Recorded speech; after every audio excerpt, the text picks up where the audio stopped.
Hello and welcome to शिक्षा सारथी। मेरा नाम है शिवांश और शिक्षा सारथी के इस चैनल पे आपका बहुत बहुत स्वागत है। हम लोग सीडीपी पढ़ रहे हैं, यूपी टेट को टारगेट करके पढ़ रहे हैं। सीडीपी के डेली शाम को हम आपको थ्योरी पढ़ाते हैं, बहुत डिटेल में पढ़ाते हैं और शाम को टेस्ट करा के सुबह उसकी प्रैक्टिस कराते हैं। तो ये टेस्ट नंबर 3 है जिसमें बाल विकास के सिद्धांत के बारे में हम लोग पढ़ने वाले हैं। लेकिन बाल विकास के सिद्धांत में ये बहुत बहुत बहुत इंपॉर्टेंट चैप्टर है। हम इसमें क्या पढ़ेंगे? Gene पियाजे, Vygotsky, Kohlberg, Noam Chomsky, Sigmund Freud और कैरोल गिलिगन, सभी के विचारों के बारे में पढ़ने वाले हैं। हम लोगों ने पढ़ा, आज उसकी प्रैक्टिस करेंगे। ठीक है, इससे ज़्यादा इंपॉर्टेंट टेस्ट कोई नहीं है। मतलब मैं इतना दावे के साथ कह सकता हूँ, बहुत बहुत बहुत इंपॉर्टेंट टेस्ट है। ठीक है, तो आराम से इसकी हम लोग प्रैक्टिस करेंगे और जो भी इंपॉर्टेंट चीज़ें उनको याद भी करेंगे। ठीक है, लेकिन प्रैक्टिस में हम आपका ज़्यादा समय भी नहीं लेना चाहते क्योंकि 70 क्वेश्चन होते हैं। देखो, कराने को तो 70 क्वेश्चन 2 घंटे में कराएं, बहुत आराम से मैं डिस्कस करूं, लेकिन अभी आपके लिए समय कम है। अभी आपको क्या चाहिए कि बस क्वेश्चंस मिले, क्वेश्चन का आंसर मिले, समझूं, आगे बढ़ूं, बस। अभी तो आपके पास समय कम है ना, अभी तो तेजी से प्रैक्टिस होनी चाहिए। तो चलो, अभी विदाउट वेस्टिंग द टाइम हम लोग क्लास शुरू करते हैं। जिन्होंने टेलीग्राम नहीं ज्वाइन किया है, ज्वाइन कर लो। और यार अपने दोस्तों को भी बता दो यार, चैनल को सब्सक्राइब कर लो, सभी तक पहुंचा दो जो भी आपके साथीगण इसकी तैयारी कर रहे हो। ठीक है, तो चलिए हम लोग चैप्टर स्टार्ट करते हैं और पहला क्वेश्चन देखते हैं क्या कह रहा है। देखो, पहला सवाल मैं जूम कर देता हूं ताकि इजी रहेगा आप लोगों के लिए। अभी ठीक है, ठीक है, आई थिंक अब प्रॉपर तरीके से क्वेश्चन दिख रहा होगा। चलिए, अभी ठीक है, बढ़िया। सवाल कह रहा है, सवाल क्या कह रहा है? कह रहा है लेओ वाइगोत्स्की के सामाजिक सांस्कृतिक सिद्धांत के अनुसार स्कैफोल्डिंग का अर्थ क्या है? तो स्कैफोल्डिंग का अर्थ क्या होता था? नई चीज सीखते समय अधिक जानकार व्यक्ति द्वारा दी गई अस्थायी सहायता। मैंने बोला था ना, स्कैफोल्डिंग जो है वो अस्थायी सहायता है, एमक्यू द्वारा दी जाती है। क्लियर? चलिए, अगला सवाल क्या कह रहा है? जीन पियाजे के संज्ञानात्मक विकास के सिद्धांत के अनुसार वस्तु स्थायित्व किस अवस्था की प्रमुख विशेषता है? यानी ऑब्जेक्ट परमानेंस किसका इंपॉर्टेंस, मतलब किस अवस्था की प्रमुख विशेषता मानी जाती है? तो जो ऑब्जेक्ट परमानेंस होता है ये सेंसरी मोटर स्टेज में है। क्लियर? 0 से 2 वर्ष की ये अवस्था होती है, सभी को पता है। ये 0 से 2 वर्ष के टाइम पीरियड के बीच की अवस्था है। चलिए, इसमें आगे देखते हैं क्या कह रहा है। अगला सवाल, अगला सवाल हमारा कह रहा है एरिक एरिक्सन ने मनोसामाजिक विकास सिद्धांत में पहचान भूमिका भ्रम यानी आइडेंटिटी वर्सेस रोल कंफ्यूजन, पहचान का संकट किस आयु वर्ग के से संबंधित? अच्छा, पहचान का संकट किसमें होता है कि मैं कौन हूं, यानी मैं क्या करना चाहता हूं, ये किशोरावस्था में आ रहा था। तो आप मुझे बस इतना बताओ कि मनोसामाजिक विकास सिद्धांत में, एक तो मनोविकास सामाजिक सिद्धांत किसका है, मनोसामाजिक विकास सिद्धांत किसका है? एरिक एरिक्सन का। मैंने क्वेश्चंस में ही कई कई फैक्ट्स ऐड किए हैं, देखो ध्यान से। जैसे देखो, जीन पियाजे का संज्ञानात्मक विकास सिद्धांत, लियो वाइगोत्स्की का सामाजिक सांस्कृतिक सिद्धांत, मैंने सवाल में ही लिख के दे दिया है, याद करने की जरूरत नहीं, सवाल ही पढ़ोगे तब भी मन में आएगा बार बार। चलिए, अब एरिक एरिक्सन वाला ये पॉइंट किसमें है बताओ? तो किशोरावस्था किसमें आ रही थी? 12 से 18 वर्ष में। क्लियर? याद रखेंगे, बहुत इंपॉर्टेंट है। कई बार हम लोग इसको नहीं याद कर पाते हैं, तो हमें कई बार ये चीजों को याद रखना बहुत जरूरी है। ठीक है, चलिए, अगला सवाल क्या कह रहा है? कैरोल गिलिगन ने लॉरेंस कोहलबर्ग के नैतिक विकास सिद्धांत की आलोचना मुख्य रूप से किस आधार पर की है? तो मैंने क्या कहा था, कैरोल गिलिगन ने लॉरेंस कोहलबर्ग की आलोचना इस सिद्धांत पे करी है कि लॉरेंस कोहलबर्ग ने पुरुषों पे ज्यादा फोकस किया है, महिलाओं के ऊपर किसी भी तरीके का परीक्षण नहीं किया, यानी महिलाओं को अपने सिद्धांत में जगह नहीं दी है। तो यानी उन्होंने ये भी कहा कि पुरुष जो है वो नैतिकता का पालन करते हैं, जबकि महिलाएं देखभाल को अधिक मतलब प्रायोरिटी देती हैं। तो यहाँ पे अगर देखा जाए तो देखभाल की नैतिकता और जेंडर पूर्वाग्रह के आधार पर उन्होंने उसको, लॉरेंस कोहलबर्ग को क्रिटिसाइज किया है। ठीक है, नोम चॉम्स्की के अनुसार बच्चों के मस्तिष्क में भाषा सीखने की प्रकृति क्षमता जन्म से मौजूद होती है। ठीक है, अगला क्या कह रहा है? भाषा के नियम एवं व्याकरणिक संरचना को समझने वाली मानसिक प्रणाली क्या कहलाती? तो नोम चॉम्स्की से रिलेटेड मैंने बोला था कि लैड आपको ध्यान रखना है, लैंग्वेज एक्विजिशन डिवाइस। ठीक है, ओके। कह रहा है जीन पियाजे के अनुसार, देखो सवाल पढ़ो, कह रहा है जीन पियाजे के अनुसार विकास अधिगम से पहले होता है, लेओ वाइगोत्स्की के अनुसार अधिगम विकास से पहले होता है। तो आपके अकॉर्डिंग कौन सा सही है? ये दोनों सही है। विकास अधिगम से पहले आ रहा है तो जीन पियाजे, अधिगम विकास से पहले आ रहा है तो लेओ वाइगोत्स्की। ठीक है, जीन पियाजे ने बहुत स्पष्ट माना था कि पहले विकास होगा फिर भाषा आएगी। ठीक है, पहले डेवलपमेंट फिर भाषा। लेओ वाइगोत्स्की ने कहा नहीं, पहले लर्निंग होगी, अधिगम होगा, सॉरी मतलब जीन पियाजे ने क्या कहा, पहले डेवलपमेंट होगा फिर अधिगम होगा, बल्कि लेव वाइगोत्स्की ने कहा नहीं, पहले लर्निंग होगी, पहले अधिगम होगा फिर डेवलपमेंट होगा। तो यहाँ पे ये दोनों सही है। ठीक है, चलिए अगला सवाल हमारा क्या कह रहा है, अगला सवाल कह रहा है यूरी ब्रोन फेन ब्रेनर के पारिस्थितिकी मॉडल में माइक्रो सिस्टम कल माइक्रो मीसो मैक्रो सारे बताए थे, उसी में है। कह रहा माइक्रो सिस्टम के बच्चे का निकट एवं प्रत्यक्ष वातावरण है, यानी माइक्रो सिस्टम जो है वो बच्चे के सामने एकदम जुड़ा हुआ उससे वातावरण है, प्रत्यक्ष डायरेक्ट उसका एनवायरनमेंट है जो विकास को सबसे अधिक प्रभावित करता है। ये स्टेटमेंट बिल्कुल सही है, दिस स्टेटमेंट इज राइट। कह रहा है मीसो सिस्टम के अंतर्गत समय के साथ होने वाले परिवर्तन एवं ऐतिहासिक घटनाएं जैसे ऑनलाइन शिक्षा और कोरोना महामारी आते हैं, नहीं ये मीसो के अंतर्गत नहीं आते, ये चीज आपको ध्यान रखनी है, ये मीसो के अंतर्गत नहीं आते, ये क्रोनो के अंतर्गत आते हैं। किसके अंतर्गत आएंगे, ये क्रोनो के अंतर्गत आएंगे। ठीक है, तो ये मीसो के अंतर्गत नहीं आते, आपको ये चीज ध्यान रखनी, बहुत इंपॉर्टेंट पॉइंट है। क्लियर, तो हमारे इसमें से कौन सा आंसर सही हो जाएगा, केवल और केवल पहला सही होगा। ठीक है, चलिए देखो 8वां सवाल क्या कर रहा है, एक बच्चा पहली बार आसमान में पतंग को उड़ते हुए देखता है और उसे चिड़िया समझ लेता है। ठीक है, जीन पियाजे के संज्ञानात्मक विकास के सिद्धांत के अनुसार बच्चे द्वारा नई जानकारी को पुरानी स्कीमा में बिना परिवर्तन किए जोड़ना। मैंने क्या बोला था कि पहले स्कीमा है फिर एडॉप्ट करेगा, एडॉप्ट कैसे करेगा, एसिमिलेशन एकोमोडेशन, जब एसिमिलेशन के बाद एकोमोडेशन हो जाएगा फिर उस इक्विलिब्रियम स्थापित होता है। डिसइक्विलिब्रियम है तो इक्विलिब्रियम स्थापित करने के लिए क्या कौन सी प्रक्रिया मनाई जाती है, एकोमोडेशन। ठीक है, ये मैंने आपको बताया हुआ है। तो यहाँ पे कौन सी है, एसिमिलेशन हो जाएगा, उसने मिला लिया है लेकिन एकोमोडेट अभी सही से नहीं किया है।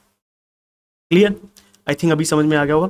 चलिए देखो, एक छात्र कक्षा में शिक्षक के नियमों का पालन केवल इसलिए करता है कि उसे दंड न मिले। लॉरेंस कोहलबर्ग के नैतिक विकास के सिद्धांत के अनुसार ये छात्र नैतिकता के किस स्तर में, यानी वो दंड से डर रहा है, उसको फियर किस बात का है कि मार पड़ जाएगी, काम नहीं किया तो मार पड़ेगी, तो किस स्तर पे है बताओ। कॉमन सेंस की बात है, वो पूर्व परंपरागत स्तर पे है ना, दंड और आज्ञा पालन का स्तर तो यही है, बिल्कुल सही। चलो एक साइड बुक दी गई है और एक साइड आपको लेखक दिए गए हैं, विच इज वेरी इंपॉर्टेंट। ठीक है, तो moral judgement of the child किसकी है, moral judgement of the child, moral judgement of the child किसकी है, तो moral judgement of the child है जीन पियाजे की, ये बुक जीन पियाजे की है। ठीक है, थॉट एंड लैंग्वेज किसकी है, लेव वाइगोत्स्की की है। इन अ डिफरेंट वाइज किसकी है, ये है कैरोल गिलिगन की। और चाइल्ड एंड सोसाइटी किसकी है, एरिक एरिक्सन की है। बहुत इंपॉर्टेंट बुक्स हैं, मैं कहूंगा कि बुक्स को तो एक बार आप याद ही कर लेना। ठीक है, इनको रिवाइज जरूर कर लेना, मैं बहुत अच्छी प्रैक्टिस करा रहा हूं आप लोगों को। अगला सवाल क्या कर रहा है, जनरेटिव व्याकरण से रिलेटेड क्वेश्चन है। कह रहा है जनरेटिव व्याकरण का संप्रत्यय किसने दिया है, जनरेटिव व्याकरण का संप्रत्यय किसने दिया है, जनरेटिव व्याकरण का किसके अनुसार बच्चा केवल नकल नहीं करता बल्कि सीमित व्याकरणिक नियमों से असीमित मौलिक वाक्य बना सकता है। मतलब थोड़े से नियम सीख लिए, अब वो अनगिनत वाक्य बनाएगा। ये किसने कहा है, नोम चॉम्स्की ने। ठीक है, ध्यान रखेंगे, बहुत इंपॉर्टेंट। अच्छा, कैमरे की वजह से इधर दिख नहीं रहा है क्या, मतलब आप क्लैरिटी दो तो मुझे समझ में आए, ऐसे दिखना चाहिए। मैं ऐसे जूम कर देता हूं तो सही सलामत आ जाता है। ठीक है, अभी आ रहा है, कोई दिक्कत नहीं। देखो जीन पियाजे के अनुसार भाषा और विचार के संबंध में निम्नलिखित में से कौन सा सही पूछा है। ठीक है, देखो पहले भाषा का विकास होता है, बाद में विचारों का विकास होता है। जीन पियाजे के विचारों के बारे में बात चली, पहले भाषा के विकास की बात कर रहे हैं, फिर विचारों के विकास की बात कर रहे हैं। विचार भाषा से पहले आता है तथा वाक्य वास्तविक अर्थ से स्पष्ट होता है।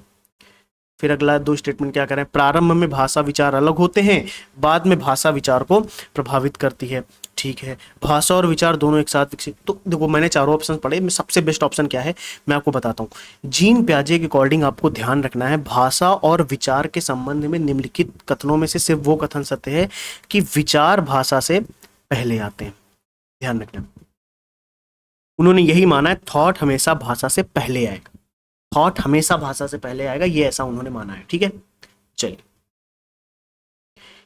अभी देखें सवाल पहले दिख रहा है कि नहीं दिख रहा। मैं पहले देखता हूं फिर कैमरा ऑफ करूंगा, क्योंकि इससे ज्यादा जूम करूंगा तो फिर शायद चेक कर लेता हूं एक बार। देखें कुछ कुछ शब्द कट रहे हैं, फिर आप लोगों को दिक्कत ना हो, ये तो मैं यही कहूंगा, क्योंकि ऐसे में फिर सब मेरे सामने कटने लगते हैं। ठीक है, चलो अभी ऐसे ठीक है, देख लेते हैं एक बार। चलो दिख तो रहा है यार, मतलब समझ में आ जाना चाहिए। देखो, एरिक इरिक्सन के मनोसामाजिक विकास सिद्धांत में 3 से 6 वर्ष की अवस्था को प्ले एज कहा जाता है। वहां बच्चा नई गतिविधियों में पहल करता है। तो इस अवस्था का नाम क्या है, ये आपको बताना है। इस अवस्था का नाम क्या है? तो इस अवस्था का नाम है पहल बनाम अपराध बोध, इनिशिएटिव वर्सेस गिल्ट। क्लियर, याद रखेंगे। चलिए, देखो, लॉरेंस कोहलबर्ग के नैतिक विकास के सिद्धांत में जैसे को तैसा, टिट फॉर टैट की प्रवृत्ति किस चरण में आती है? टिट फॉर टैट किस में आता है, पहले बताओ। टिट फॉर टैट किस में आएगा? टिट फॉर टैट किस में आएगा? चरण 1, 2, 3, 5 किस में आएगा? तो टिट वन टैट जो आता है, टिट फॉर टैट, ये आता है इंस्ट्रूमेंटल रिलेटिविस्ट ओरिएंटेशन, साधनात्मक सापेक्षता में आता है। ठीक है, ध्यान रखेंगे, साधनात्मक सापेक्षता। क्लियर। चलिए, अगला सवाल क्या कह रहा है? सिगमंड फ्रायड द्वारा बताई गई 2 मूल प्रवृत्तियां, इसमें से इरोस का संबंध किससे है? तो थैनोटोस जो होता था वो बहुत गुस्से वाला व्यक्ति होता था, मतलब बहुत गुस्से में, थानोस वाला एकदम। इरोस क्या है? ये भाई जीवन वृत्ति, प्रेम, सहयोग, रचनात्मकता से संबंधित है। ठीक है, ध्यान रखेंगे। चलिए, कह रहा है लेव वाइगोत्स्की के अनुसार वास्तविक अधिगम जेडपीडी के भीतर होता है। मतलब वास्तविक अधिगम जो होता है, जो लर्निंग होती है, जेडपीडी यानी जोन प्रॉक्सिमो डिस्टल डेवलपमेंट, समीपस्थ विकास के क्षेत्र के बीच में होता है। बिल्कुल सही है, ये पहला स्टेटमेंट तो हमारा सही हो जाएगा। कह रहा है एमक्यू जो होता है, शिक्षक या उम्र में बड़ा होना आवश्यक होता है, छोटा भाई बहन एमक्यू नहीं हो सकता। ये गलत है यार, ये गलत है। मैंने क्या बोला था कि एमक्यू तो कोई भी हो सकता है यार, फिर एमक्यू तो कोई भी हो सकता है, ये चीज आपको ध्यान रखनी। एमक्यू तो कोई भी हो सकता है। ठीक, ये सही हो जाएगा। ये क्या हो रहा है? पेन भी नहीं चल रही सही से।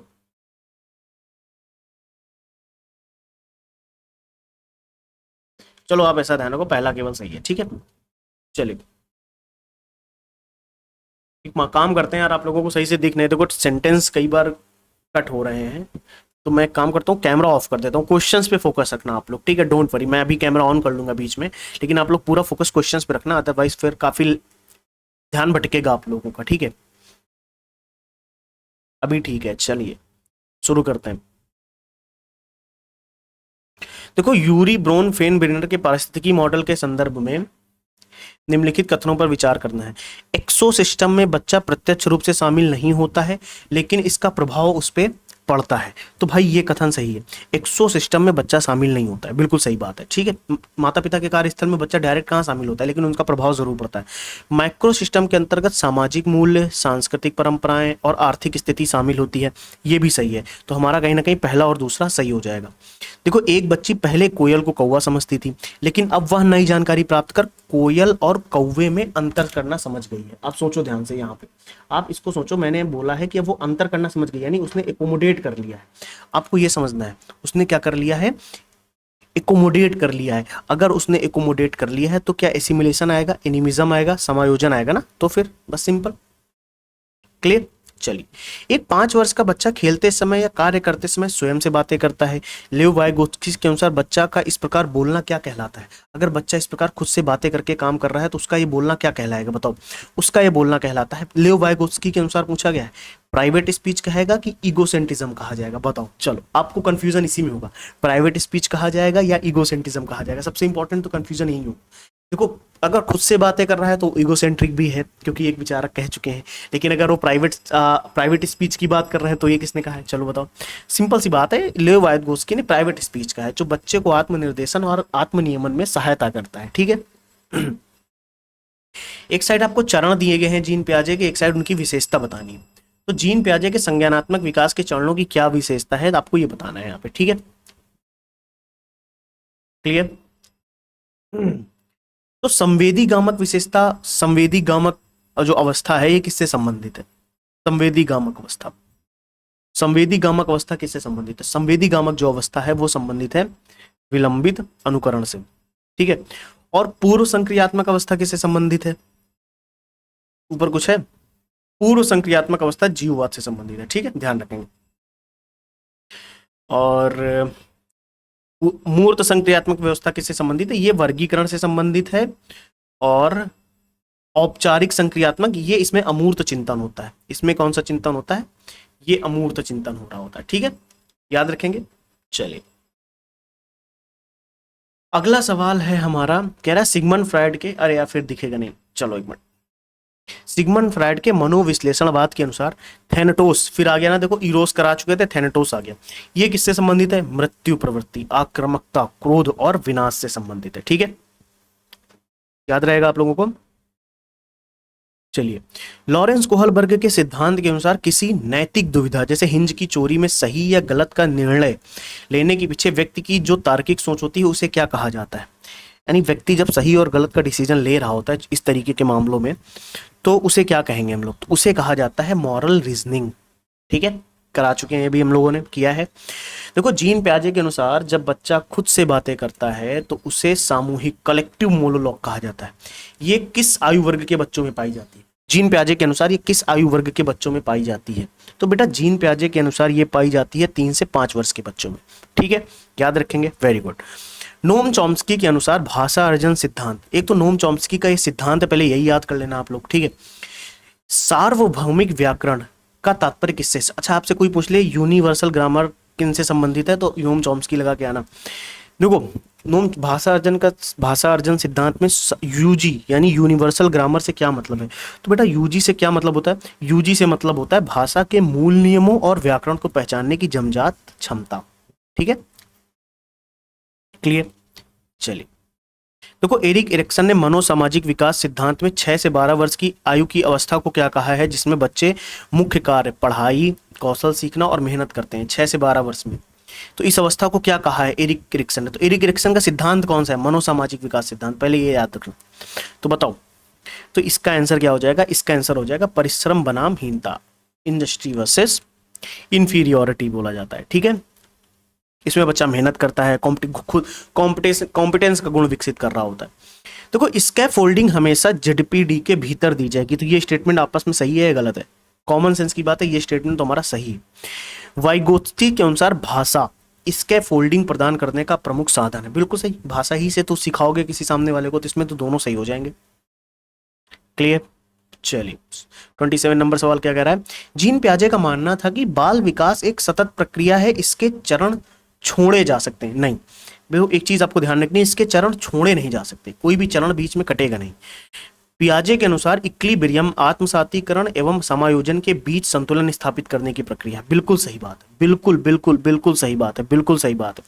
क्यों? मैंने कल बताया था ना, देखो आपका एक प्रोसेस होता है, आपको मैंने कल बताया, बच्चे के पास स्कीमा है। ठीक है, स्कीमा के बाद वो जब किसी चीज को एडॉप्ट करता है, एडेप्टेशन, चलो एडेप्टेशन पूरा लिखते हैं। जब एडेप्टेशन वाली प्रक्रिया में वो आता है तो एडेप्टेशन करते समय उसको, वो सबसे पहले क्या करेगा? एसिमिलेशन। और जैसे ही वो एसिमिलेशन करेगा उसके ऊपर आएगा कंफ्यूजन, तो वो डिसइक्विलिब्रियम में आ जाएगा। ठीक है, डिसइक्विलिब्रेशन में आएगा, और जैसे ही वो डिसइक्विलिब्रेशन में आ रहा है वो तुरंत एकोमोडेट करेगा, तुरंत एकोमोडेशन करेगा, और एकोमोडेशन करते ही वो कहां पे पहुंच जाएगा? इक्विलिब्रियम में। क्लियर, याद रखेंगे, बहुत इंपॉर्टेंट है, बहुत इंपॉर्टेंट है। चलिए, एक बच्चा ये मानता है कि एक चौड़े गिलास का पानी एक लंबे और पतले गिलास में डाला जाता है तो पानी की मात्रा बढ़ जाती है। मतलब बच्चा कंफ्यूज है, मतलब जैसे ही हम लोग फेस चेंज करते हैं बच्चा कंफ्यूज हो जाता है। ये किस अभाव को दर्शाती है? जो क्षमता है, किस अभाव, भी बच्चा किस अभाव में है? तो बच्चा अभी ना कहीं संरक्षण के अभाव में, वो कंजर्व नहीं कर पा रहा है चीजों को, लैक ऑफ कंजर्वेशन में है। ठीक है, चलिए, एक बच्चे के माता पिता विद्यालय में शिक्षक के साथ पेरेंट्स टीचर मीटिंग में मिलते हैं, बच्चे की प्रगति पर चर्चा करते हैं। ओके, ठीक है, पेरेंट टीचर्स मीटिंग में मिले हैं, बच्चे के साथ चर्चा हो रही है। यूरी ब्रोन फेन ब्रेनर के पारिस्थितिकी सिद्धांत के मॉडल के अनुसार माता पिता तथा शिक्षक का यह संबंध किस मॉडल के अंतर्गत आएगा? तो माता पिता और शिक्षक के बीच का जो संबंध है ना, ये आता है मेसो के अंतर्गत, मीसो। ठीक है, क्लियर, याद रखेंगे। चलिए, एक साइड अवस्था दी गई है, एक साइड उसके विशेष गुण बताए गए हैं, वो भी एरिक इरिक्सन से जुड़े हैं। एरिक इरिक्सन का सिद्धांत मनोविकास का, सामाजिक विकास का सिद्धांत है। चलो मिलाते हैं। देखो, विश्वास बनाम अगर हम अविश्वास की बात करते हैं तो ये उद्देश्य से जुड़ा हुआ है। ठीक है ना? नहीं, रुको, ये आशा से जुड़ा होता है। विश्वास है ना, उसको एक प्रकार की होप है। ठीक है, स्वायत्तता बनाम शर्म संदेह, ये किस अवस्था से जुड़ा हुआ है? तो ये जुड़ा हुआ है इच्छा शक्ति से। और पहल बनाम विरोध किससे जुड़ा हुआ है? ये जुड़ा हुआ है उद्देश्य से। ठीक है, इसका विशेष गुण उद्देश्य है। और परिश्रम बनाम हीनता किस उद्देश्य, इसका उद्देश्य क्या होता है, इसका उद्देश्य होता है क्षमता। ठीक है, तो ये चीज मैंने देखो, मैंने कल जब कराई थी तो मैंने बोला था बहुत लोड मत लेना, इसको मैं प्रैक्टिस में कवर कराऊंगा। तो वहां पे भी आप लोगों ने थोड़ा बहुत इसको देख लिया, और यहाँ प्रैक्टिस में भी इस तरीके के सवाल आ रहे हैं, तो थोड़ा बहुत आपका रिवीजन होता रहेगा, डोंट वरी। तो यहाँ से इस प्रकार से पहला ऑप्शन हमारा सही है। ठीक है, क्योंकि पहले का दूसरा है, बी का 4 है, सी का 1 है, डी का 4, डी का 3 है। ठीक है, देखो लेओ वाइगोत्स्की के सिद्धांत के अनुसार, लेओ वाइगोत्स्की के सिद्धांत के अनुसार प्रभावी अधिगम को दर्शाने वाला सही सूत्र कौन सा है? तो प्रभावी अधिगम को कौन दर्शाता है? कॉमन सेंस की बात है। इफेक्टिव लर्निंग कब होगी? जब ZPD plus MQ plus scaffolding होगी। ये तो करा चुके हैं। नैतिक विकास सिद्धांत में महात्मा गांधी और नेल्सन मंडेला जैसे महान व्यक्तियों का उदाहरण किस चरण के अंतर्गत आएगा? भैया सार्वभौमिक नैतिक सिद्धांत, ये तो ऐसे ही पता होगा आप लोगों को, है ना। चलिए, कह रहा जीन पियाजे का प्रसिद्ध कथन इंद्रियां ही शिक्षक हैं संज्ञानात्मक विकास की किस अवस्था में है? तो जब इंद्रियों पे फोकस हो रहा होता है तो किस अवस्था की बात कर रहे होते हैं? तो बल्कि वो बात कर रहे होते हैं सबसे पहली अवस्था जिसको हम सेंसरी मोटर स्टेट बोलते हैं। एसपीसीएफ में थे, इसमें इंद्रियों की बात की गई है। कह रहा है पारिस्थितिकी तंत्र मॉडल के प्रतिपादक यूरी ब्रोन फेनब्रेनर, इनको हम लोग एक नाम दे देते हैं यूबीएफ, यूबी कर देते हैं यार, थोड़ा सा कन्फ्यूजन दूर हो जाए, बार बार इतना लंबा नाम बोला। तो यूबी द्वारा जो बुक लिखी गई उसका क्या नाम है? एक तो उनका मॉडल कौन सा था, उनका मॉडल याद रखना है, पारिस्थितिकी तंत्र मॉडल। ठीक है, उन्होंने कौन सी बुक लिखी है? उनकी जो बुक है, उनकी बुक का नाम है the ecology of the human development. ठीक है, ध्यान रखेंगे, 1979 में लिखी थी। एरिक एरिक्सन ने मनोसामाजिक विकास सिद्धांत में किस अवस्था में 40 से 65 वर्ष में व्यक्ति समाज और अपनी अगली पीढ़ी हेतु अपना योगदान देता है? किस अवस्था की बात कर रहे हैं एरिक एरिक्सन? अपना योगदान किस उसमें देने लगता है? तो वो देता है जनरेटिविटी एंड वर्सेस स्टैग्नेशन में। ठीक है, उत्पादकता बनाम ठहराव। अगला सवाल कह रहा है स्कैफोल्डिंग के संदर्भ में है आधे हल किए गए उदाहरण देना, शुरुआत में संकेत देना, स्कैफोल्डिंग प्रदान करने का मुख्य रूप है। हाँ, तो ये आधा आधा का ही दोगे, मतलब तुम ऐसा समझो, मतलब आपको ये चीज समझनी है, अगर हम आधा दे ही रहे हैं तो ये कहीं ना कहीं स्कैफोल्डिंग में तो आ ही रहा है। तुम दोगे तो पूरा ही, वो तो बात अलग है। लेकिन अगर हम पहले शुरू में थोड़ा सा उसको हिंट देते हैं, हिंट देने के पहले उसको आधा उदाहरण दिखाया है, ठीक है, कोई गलती कर रहा है उसको आधा उदाहरण दिखाया फिर हिंट दिया, तो ऐसे वो सही करेगा, तो स्कैफोल्डिंग है। ये स्थायी सहायता नहीं होती, तो ये ऑप्शन गलत हो जाएगा। केवल और केवल पहला सही है यहाँ पे।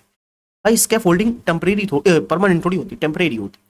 तो जीन पियाजे के सिद्धांत के अनुसार, सवाल क्या कह रहा है, जीन पियाजे के संज्ञानात्मक विकास के सिद्धांत के संदर्भ में है। पियाजे के अनुसार असंतुलन तब उत्पन्न होता है जब बच्चे को कोई नई जानकारी मिलती है। तो बिल्कुल ये सही है, बच्चे को जैसी कोई नई जानकारी मिलेगी असंतुलन आएगा, फिर वो एकोमोडेट करेगा बाद में।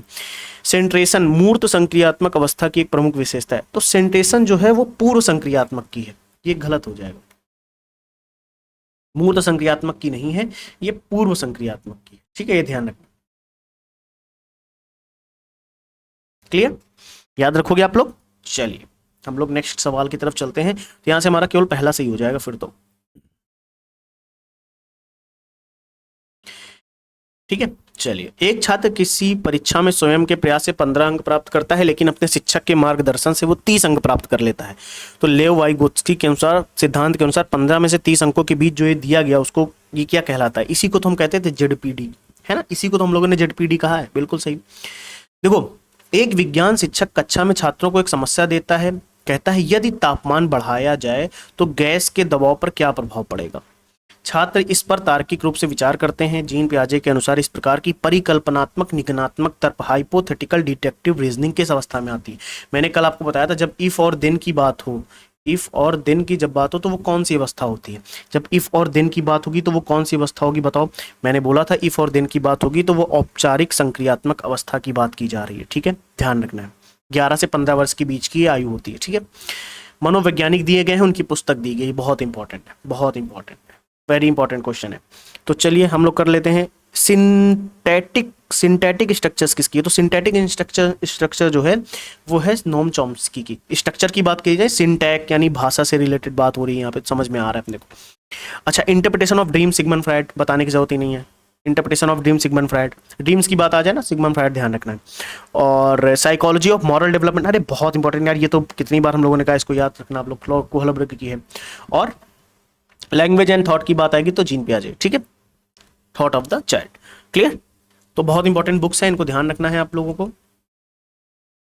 क्लियर, बहुत बहुत बहुत इंपॉर्टेंट, बहुत बहुत वेरी इंपॉर्टेंट बुक्स हैं, ठीक है। चलिए, कह रहा है ड्रीम एनालिसिस का उपयोग नार्सिज्म, कह रहा है ड्रीम एनालिसिस का उपयोग नार्सिज्म में, मतलब नार्सिज्म स्वयं से अत्यधिक प्रेम करने की जो भावना है, ये किस वैज्ञानिक द्वारा दी गई? तो खुद से ज्यादा प्रेम करना है और ड्रीम एनालिसिस की भी बात की जा रही है, तो कॉमन सेंस की बात है, सिगमंड फ्राइड ही तो आएंगे, है ना, सिगमंड फ्राइड ही आएंगे, और कौन आएगा?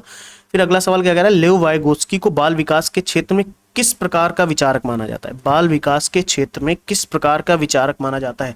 उन्हें सामाजिक रचनावादी माना जाता है, सोशल कंस्ट्रक्टिविस्ट माना जाता है, ठीक है, ध्यान रखेंगे, बहुत इंपॉर्टेंट, ठीक है। देखो, जीन पियाजे के संज्ञानात्मक विकास सिद्धांत के अनुसार डाइवर्जेंट थिंकिंग, किस समस्या के अनेक समाधान पे सोच पाना, मतलब डाइवर्जेंट थिंकिंग का मतलब क्या है कि किसी भी समस्या के समाधान पे अनेक तरीके से सोच पाना, किस अवस्था की प्रमुख विशेषता है? किस अवस्था की प्रमुख विशेषता है ये? तो ये है बेटा, डाइवर्जेंट थिंकिंग आती है 11 से 15 वर्ष में, औपचारिक संक्रियात्मक अवस्था है, ठीक है। डाइवर्जेंट थिंकिंग तभी आ रही होती है। अगला कह रहा है लॉरेंस कोहलबर्ग के नैतिक विकास सिद्धांत के अनुसार जब कोई बच्चा लोग क्या कहेंगे इस आधार पर निर्णय लेना शुरू करता है, यानी वो प्रशंसा पाना चाहता है, गलत काम नहीं करना चाहता है, क्योंकि प्रशंसा से उसको प्रेम है, लगाव है, तो प्रशंसा से जब उसको लगाव हो रहा है तो ये कौन सी स्टेज आती है, कौन सा चरण आता है? तो ये अच्छा लड़का अच्छी लड़की वाला चरण है, ठीक है, अच्छा लड़का और अच्छी लड़की वाला चरण है। अगला सवाल कर रहा है एरिक एरिक्सन के सिद्धांत के अनुसार 65 वर्ष से अधिक आयु की वह कौन सी अवस्था है जिसमें व्यक्ति अपने पूरे जीवन का मूल्यांकन, तो सबसे लास्ट वाली अवस्था है जिसमें वो पूरे जीवन का मूल्यांकन कर रहा होता है, तो सबसे लास्ट, अब मैंने हिंट दे दी, सबसे लास्ट वाली अवस्था कौन सी है ये बताओ? सबसे लास्ट वाली इस अवस्था होती है संपूर्णता बनाम निराशा, ठीक है। चले 46 नंबर सवाल पे, नोम चॉम्स्की के भाषा अर्जन सिद्धांत के संदर्भ भाषा सीखने के पीछे जैविक एवं मानसिक संरचना कार्य करती है, तो ये सवाल तो, ये स्टेटमेंट तो सही है, बिल्कुल सही है। कह रहा है मस्तिष्क में मौजूद भाषा अधिग्रहण उपकरण लैड बचपन में सबसे अधिक सक्रिय होता है, ये भी सही है, यानी ये भी सही, ये भी सही, कोई दिक्कत नहीं है, ठीक है, दोनों सही हैं हमारे। तो यहाँ पे कौन सा स्टेटमेंट सही हो जाएगा? ये सही हो जाएगा, सी। कोहलबर्ग के सिद्धांत के संदर्भ में निम्नलिखित कथनों पर विचार करो। कह रहा है नैतिक दुविधा दो सही या गलत विकल्पों में निर्णय लेने की एक कठिन स्थिति है, बिल्कुल सही बात है, नैतिक दुविधा तभी आएगी जब आप दो कामों में डिसीजन नहीं ले पा रहे होगे, तो पहला तो हमारा सही हो जाएगा, ये भी सही है। कोहलबर्ग का ध्यान व्यक्ति के निर्णय से ज्यादा, देखो कोहलबर्ग ने क्या कहा, हम व्यक्ति के निर्णय पे उतना फोकस नहीं करते जितना उसके पीछे के तर्क पे फोकस करते हैं, बिल्कुल सही बात है, इन्होंने ये कहा भी है। कह रहा है एक शिशु शुरुआत में केवल रोने, हंसने और पकड़ने जैसी मूल प्रवृत्त्यात्मक क्रियाएं करता है, लेकिन धीरे धीरे वह खिलौने तक पहुंचने का प्रयास करता है, उद्देश्यपूर्ण क्रियाएं करने लगता है, यानी गोल डायरेक्टेड बिहेवियर करने लगता है, ठीक है। तो ये किससे जुड़ा हुआ है? ये किससे जुड़ा हुआ है? ये जुड़ा हुआ है सेंसरी मोटर स्टेज से, ठीक है, ध्यान रखेंगे। देखो एक बच्चे के जीवन में सरकारी नीतियों और स्वास्थ्य संस्थानों में होने वाले परिवर्तन प्रत्यक्ष रूप से शामिल नहीं होते, लेकिन अब वे अप्रत्यक्ष रूप से बच्चे के विकास पर प्रभाव डालते हैं। तो मैंने क्या बताया था, जो चीजें अप्रत्यक्ष रूप से बच्चे के विकास में जब प्रभाव डालेंगी तो किस में आएगा? वो क्रोनो में किस में आएगा? माइक्रो, एक्सो, क्रोनो, मीसो, किस में आएगा? एक्सो में आएगा, सिंपल सी बात है। कहाँ पे आ गया एक्सो? कहाँ पे? एक्सो में आ रहा है, क्लियर। अब एक्सो एकदम वो बाहर है, उससे कोई मतलब नहीं है उसका, ठीक है, ध्यान रखना है आपको, क्लियर, कंफ्यूज नहीं होना है। चले आगे अगले सवाल पे, चलिए अगला सवाल क्या कर रहा है, एक साइड देखो अवस्थाएं दी गई हैं और एक साइड आपको आयु बताई गई है कि वो अवस्था किस आयु से संबंधित है। तो चलो पहले सवाल करते हैं हम लोग। देखो स्वायत्तता बनाम संदेह किस आयु वर्ग की बात की जा रही है? तो ये बात की जा रही है 1.5 से 3 वर्ष के बीच की, ध्यान रखेंगे। और पहल बनाम विरोध की जब बात आएगी तो ये आती है 3 से 6 वर्ष में, और पहचान बनाम भूमिका की जब बात की जाएगी तो ये बात की जाती है 12 से 18 में, क्योंकि 12 से 18 किशोरावस्था है, पहचान का संकट होता है। अंतरंगता बनाम अलगाव किस में आता है? 19 से 40 में, ठीक है। चलो इसको हम लोग बाद में याद रखेंगे, which is very important, and इसमें भी इंटीमेसी एंड आइसोलेशन का पॉइंट आपको ध्यान रख के ही चलना पड़ेगा, ठीक है। सिगमंड फ्रॉइड द्वारा रचित क्या सवाल कह रहा है, उस पुस्तक का नाम क्या है जिसमें व्यक्ति के दैनिक व्यवहार का विश्लेषण प्रस्तुत किया गया है? तो दैनिक व्यवहार का विश्लेषण किस पुस्तक में प्रस्तुत किया गया है? तो सिगमंड फ्रॉइड की बुक इसमें से कौन सी है, पहले ये बताओ। ड्रीम वाली भी बुक है, अच्छा पहले ये बताओ, साइकोपैथोलॉजी ऑफ एवरीडे लाइफ जिसमें दैनिक व्यवहार का विश्लेषण किया जाएगा, ये वाली बुक है, ठीक है। देखो जीन पियाजे के अनुसार भाषा को दो भागों में विभाजित किया गया है। भाषा दो तरफा संवाद पर आधारित होती है। जो भाषा दो तरफा संवाद पर आधारित होती है उसे क्या कहा जाता है? तो जो भाषा दो तरफा संवाद पर आधारित है उसे सामाजिकृत भाषा कहेंगे। खुद से बात कर रहा है तो प्राइवेट स्पीच आ जाएगी। तो लेव वाइगोत्स्की के सिद्धांत में जेडपीडी के स्तरों को बांटा गया है। उस स्तर को क्या कहते हैं? जहां दिए गए कार्य को बच्चा सहायता मिलने पर भी नहीं कर पाता है।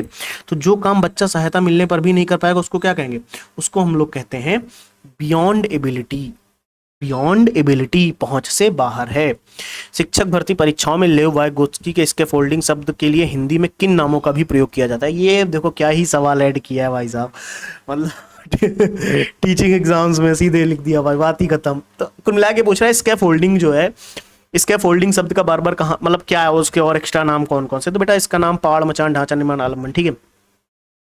लॉरेंस कोहलबर्ग ने अपना प्रसिद्ध नैतिक विकास का सिद्धांत theory of moral development which is very important, which is related to the Lawrence Kohlberg, बहुत इंपॉर्टेंट है। पहली चीज तो ये ध्यान रखना है, इसके लिए किस आयु वर्ग के बालकों पे उन्होंने प्रयोग किया था?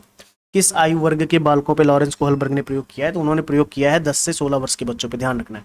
लॉरेंस कोहलबर्ग की को क्रिटिसाइज किसने किया है? उनको क्रिटिसिज्म किसने दिया है? कैरोल गिलिगन, ध्यान रखेंगे इनका नाम। अच्छा, कैरोल गिलिगन ने किस लिए उनको क्रिटिसाइज किया है? नैतिकता, देखभाल, नैतिकता वर्सेस देखभाल वाला पॉइंट उनका ये ध्यान रखना है। और पुरुषों को पे ज्यादा फोकस किया है, महिलाओं पे फोकस कम किया है। ठीक है, ध्यान रखेंगे। चलिए, कह रहा एरिक इरिक्सन के मनोसामाजिक विकास सिद्धांत के संदर्भ में सवाल दिया गया है। कह रहा एरिक इरिक्सन एक नियो फ्राइडियन या नव फ्रायडवादी मनोवैज्ञानिक थे जिन्होंने बाल विकास को पूरे जीवन काल चलने वाली प्रक्रिया माना है। बिल्कुल सही बात है। ठीक है।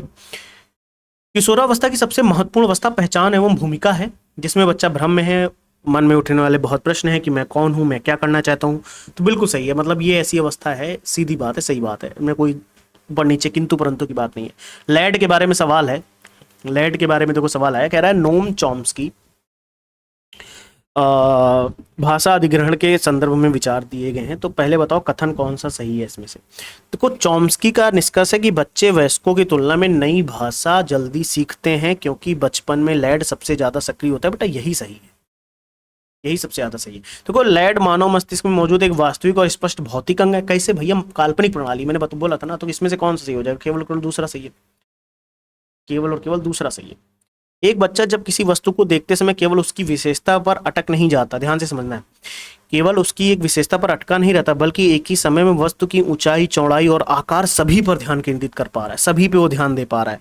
तो जीन पियाजे के अनुसार बच्चे की ये क्षमता क्या कहलाती है? ये बच्चे की क्षमता कहलाती है डिसेंट्रेशन। ठीक है, विकेंद्रीकरण, एक साथ कई चीजों को समझ पा रहा है। गणित की कक्षा में एक छात्र यह समझ पाता है कि यदि 5 + 4 9 होता है तो 9 - 4 5 भी होगा, अर्थात वह मानसिक रूप से अपनी क्रिया को पलटने में सक्षम हो गया है। रिवर्सिबिलिटी आ गई है। रिवर्सिबिलिटी किस अवस्था में आती है? जीन पियाजे के जो SPF है उसमें से किस में आती है रिवर्सिबिलिटी?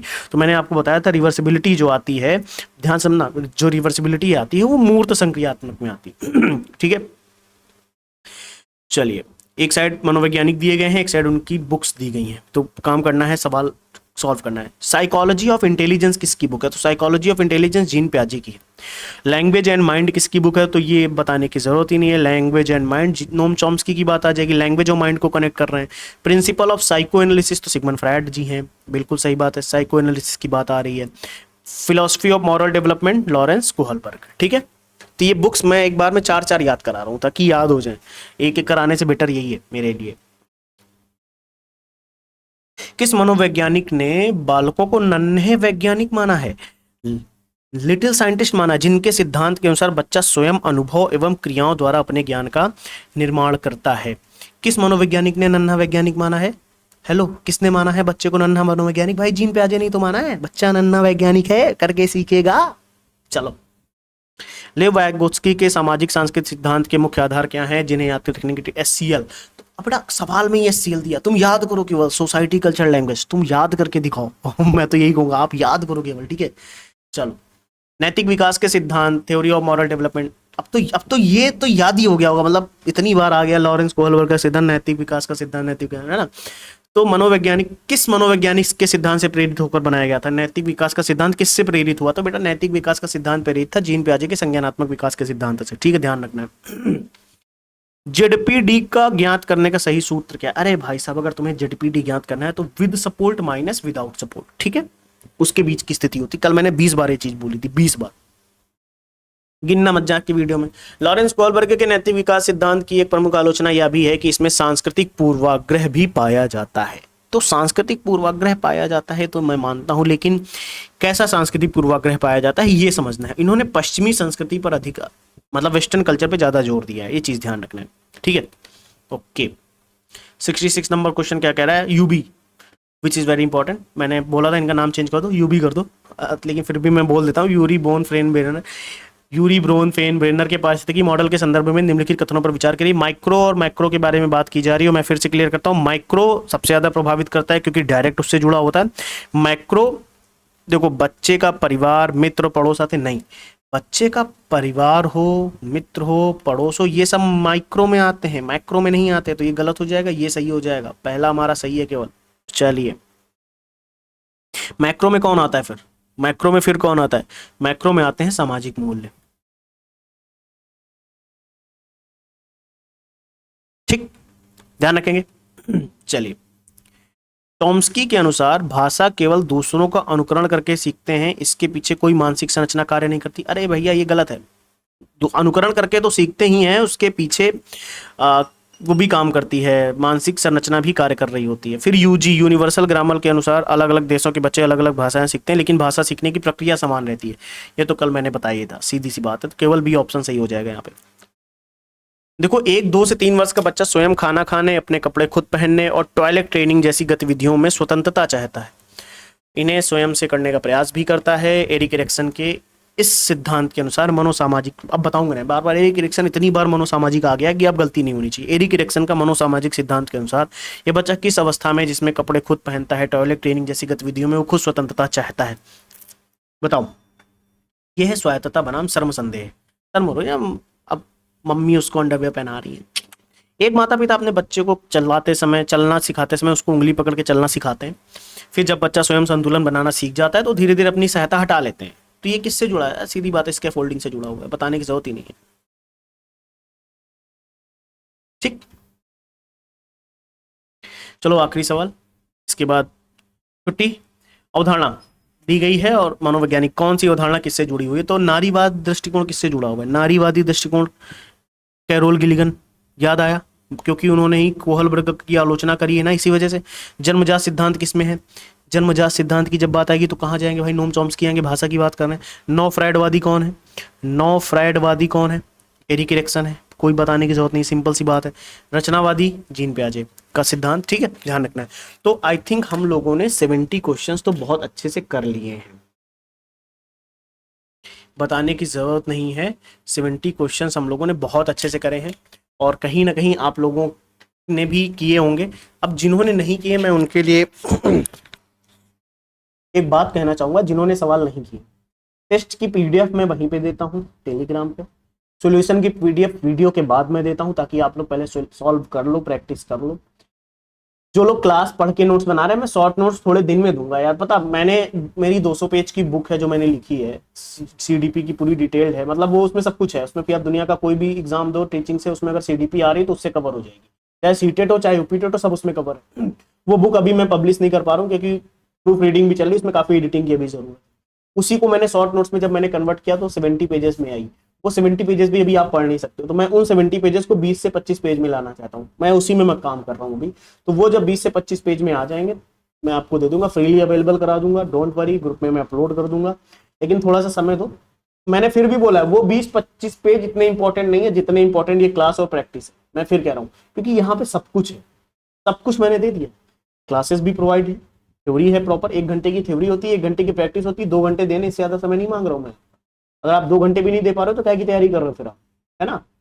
चलिए, कोई बात नहीं, हम लोग नेक्स्ट क्लास में मिलेंगे। तब तक के लिए thank you, take care, bye bye. Channel पे ज्वाइन कर लो, सब्सक्राइब कर लो, टेलीग्राम को ज्वाइन करना है तो वहीं पे सारे अपडेट्स मिलेंगे, ठीक है। चलिए, बाय।